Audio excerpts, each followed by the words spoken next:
Alhamdulillah, alhamdulillahilladzi 'allamal insana ma lam ya'lam. Asyhadu an la ilaha illallah wahdahu la syarika lah, al-malikul quddusul azizul 'allam. Wa asyhadu anna sayyidana wa nabiyyana maulana Muhammad khairul anam. Allahumma shalli wa sallim ala sayyidina Muhammadin salatan tablaqul aqwana min yaumina hadza ila yaumil qiyamah. Wa huwa alladhi anzalallahu ilayhi al-Qur'an wa ala alihi wa sahbihi wa man tabi'ahum bi ihsan. Amma ba'du fa ya ibadallah, usini nafsi wa iyyakum bi taqwallah. Faqad fazal muttaqun. Wa qala ta'ala fi kitabihil karim, a'udzu billahi minasy syaithanir rajim. Inna nahnu nazzalna dzikra wa inna lahu lahafizun. Hadirin kaum muslimin jamaah Jumat yang dimuliakan Allah, khotib berwasiat kepada pribadi sendiri juga kepada hadirin sekalian. Marilah kita senantiasa meningkatkan takwa kita kepada Allah Subhanahu wa taala dengan berusaha melaksanakan perintah-perintahnya dan menjauhi larangan-larangannya. Semoga kita telah dimasukkan surga oleh Allah Subhanahu wa taala bersama orang-orang yang bertakwa. Amin ya rabbal alamin. Hadirin rahimakumullah, judul khutbah kita pada kesempatan yang penuh barokah ini yaitulah antara bermedia sosial dan membaca Al-Quran.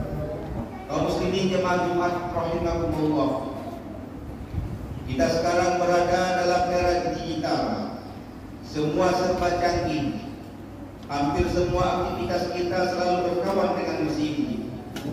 Mayoritas masyarakat yang hidup di atas tanah air bumi pertiwi ini setiap saat bisa mengakses informasi. Tidak harus menunggu tetangganya bercerita dari mulut ke mulut atau menunggu media-media konvensional seperti televisi, radio dan koran serta yang lainnya melakukan siaran atau mengabarkan sesuatu. Kini informasi cukup didapat lewat telepon genggam melalui jaringan internet yang bisa diakses kapanpun dan dimanapun. Menurut Asosiasi Penyelenggara Jasa Internet Indonesia, jumlah pengguna internet di Indonesia mencapai 10,12% pada April 2019. Persentase itu setara dengan 171 jiwa dari total penduduk Indonesia yang mencapai sekitar 270 juta jiwa. Dengan telepon seluler, informasi setiap detik bisa diperbarui lagi dan mengalami pembaruan secara terus-menerus. Banyak di antara kita yang merasa sayang bila ketinggalan informasi dari ponsel-ponsel kita. Mengecek handphone sesering mungkin hanya dalam rangka berbagi dan mengakses informasi, atau bahkan sekedar bermain game atau media sosial. Baik yang tua ataupun yang muda, laki-laki ataupun perempuan sama saja. Kalau bermain HP bisa lupa waktu, ditaruh sebentar dilihat lagi, ditutup sebentar dibuka kembali. Kemanapun pergi yang dikantongi HP. Dalam sehari HP bisa keluar masuk dari tas atau kantong lebih dari 50 kali. Mau tidur lihat HP, bangun tidur lihat HP, habis mandi lihat HP, habis makan lihat HP. Pokoknya asal habis apa saja yang dilihat pertama kali adalah HP. Karena setianya sama HP, pulsa tinggal sedikit cepat-cepat dibelikan. Kalau lobet, bingung cari colokan. Sinyalnya lemah, bingung cari tempat. Kalau listrik mati, maka PLN yang diumpat. Pokoknya kalau sudah selesai acara apa saja, yang dicari adalah HP.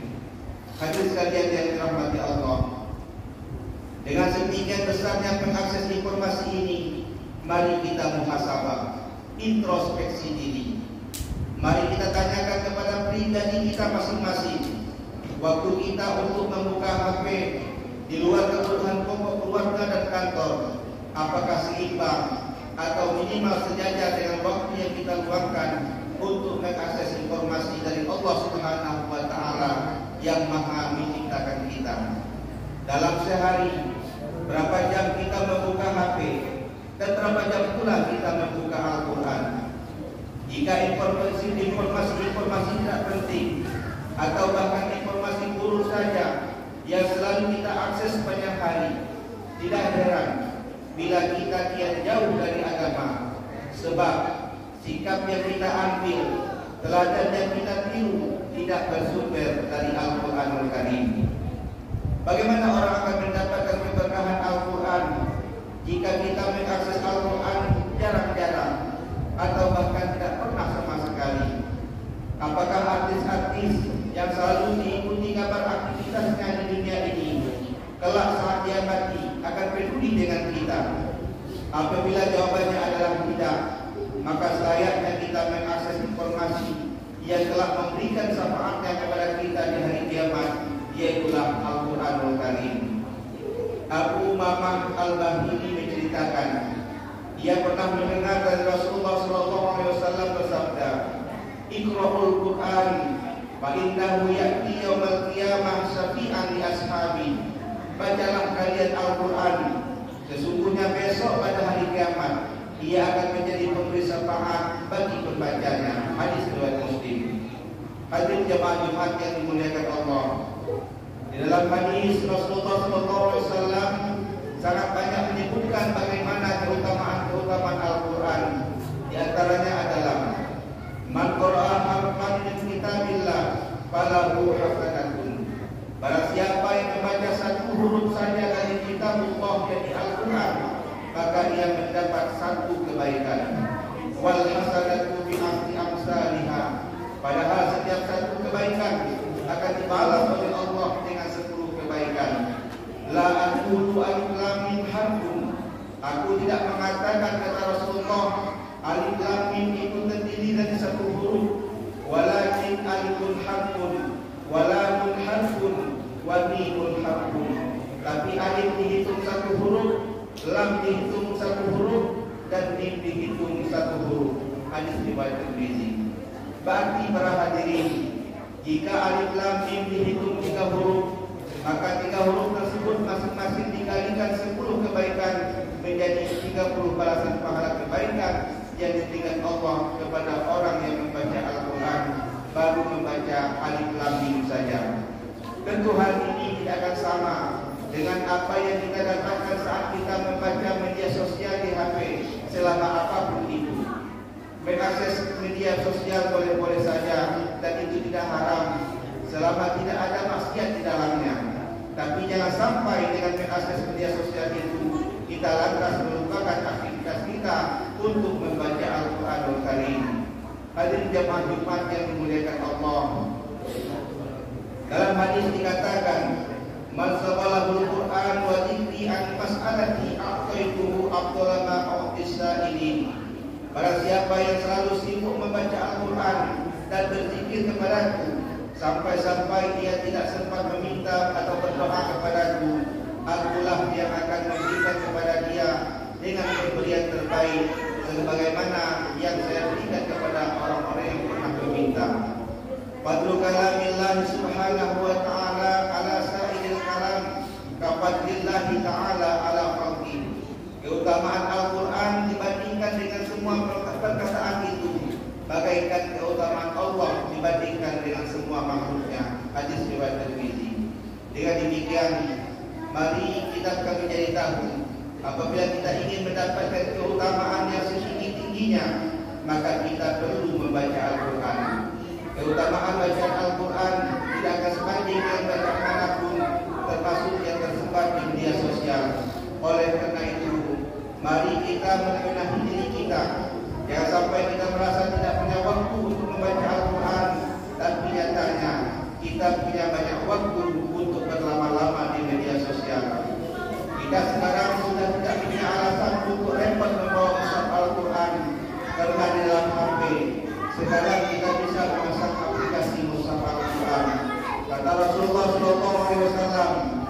innal ladzi laisa fi jawfihi shay'un minal Qur'an kal baitul qarim.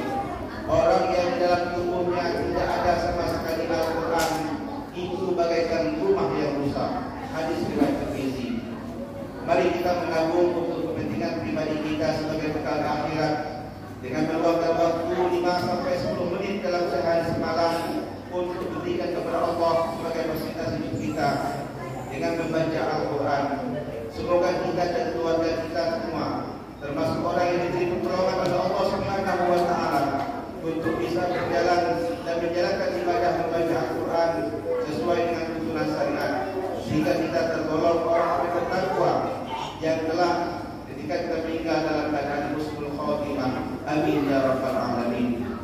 Barakallahu li wa lakum fil Qur'anil azim wa nafa'ani wa iyyakum bima fihi minal ayati wa dzikril hakim wa taqabbala minni wa minkum tilawatahu